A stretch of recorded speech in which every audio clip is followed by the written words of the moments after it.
කරන්න වැඩ කන්දක් තියාගෙන තව විනාඩි 5කින් පටන් ගන්නම් කියලා හිතුවට ඒ විනාඩි 5 පැය ගාණක් වෙනව නේද? හැමදාම හෙටට වැඩ කල් දානවද?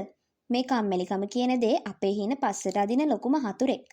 අද මම කතා කරන්න යන්නේ කම්මැලිකම නැති කරගන්න ඔයාට අනුගමනය කරන්න පුළුවන් සරල පියවර 5ක් ගැන.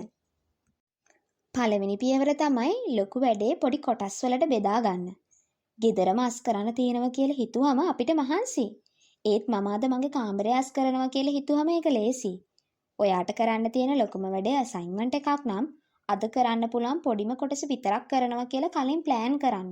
එතකොට පටන් ගන්න ලේසි. දෙවෙනි පියවර තමයි විනාඩි 5 රීතිය. වැඩේ පටන් ගන්න එක තමයි තියෙන අමාරුම දේ. හැබැයි ඔයාටම පොරොන්දු වෙන්න මම මේ වැඩේ විනාඩි 5ක් විතරයි කරන්න කියලා. පුදුම දේ කියන්නේ ගොඩක් වෙලාවට ඔයා විනාඩි 5කට පටන් ගත්තාම ඔයා ඒ වැඩේ නතර නොකර දිගටම කරගෙන යනවා. ඒකෙන් ඔයාට කම්මැලිකමක් හිතෙන්නේ නැහැ. තුන්වෙනි පියවර තමයි හේතුව මතක් කරගන්න. ඔයා ඇයි මේක කරන්න කියලා හොයාගන්න. ඔයාට විභාගෙට පාඩම් කරන්න කම්මැලි නම් පාස් වුණාම ලැබෙන සතුට ගැන හිතන්න. ඔයාගේ ඉලක්කය පැහැදිලි වෙනකොට කම්මැලිකම පැත්තකට දාලා වැඩ කරන්න මොටිවේෂන් එකක් එනවා. හතරවෙනි පියවර තමයි බාධා ඉවත් කරගන්න. ඔයා වැඩ කරන්න ඉඳ ගන්නකොට ෆෝන් එක ළඟමද තියෙන්නේ. ඔයා වැඩ කරන පරිසරය ඒ වැඩේට සුදුසු වෙන විදිහට හදාගන්න. ෆෝන් එක සයිලන්ට් කරලා ඈතින් තියාගන්න.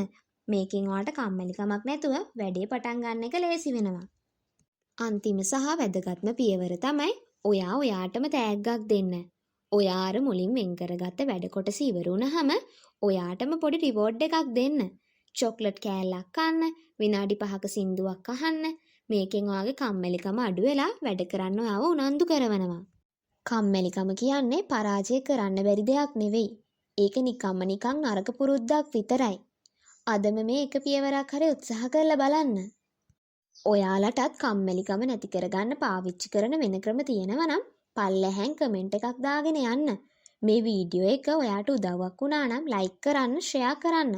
තවත් මේ වගේම වීඩියෝස් බලන්න මගේ channel එක subscribe කරන්න අමතක කරන්නත් එපා. එහෙනම් ඊළඟ වීඩියෝ එකෙන් හමු වෙමු. හැමෝටම සුබ දවසක්.